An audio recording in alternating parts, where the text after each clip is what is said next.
Is photo estimating good or bad for consumers? We're going to find out next. This video is sponsored by ProFirst. Visit our websites for more information. More and more consumers are taking photos of their damaged vehicles with smart devices, sending them to their insurers for claims and getting checks. But are those photos really showing all the damage? And are they shortchanging themselves and saving the insurer money? Consumers may find this process convenient, but what they don't know could hurt them.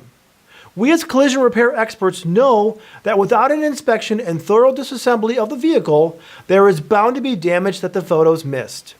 The consumer taking a payout that comes from some pictures that they, who are not collision experts, took is not the best idea. You as the repair expert need to educate the consumer that photo estimates don't tell the whole story. Why not produce a short video with your smartphone and post it on social media, telling the consumer why photo estimates will not get them properly compensated and could also lead to an incomplete and unsafe repair? Or simply print some brochures and put them on your counter. Educating the consumer could be their best defense against photo estimating. I'm Jason Stahl. Thanks for watching.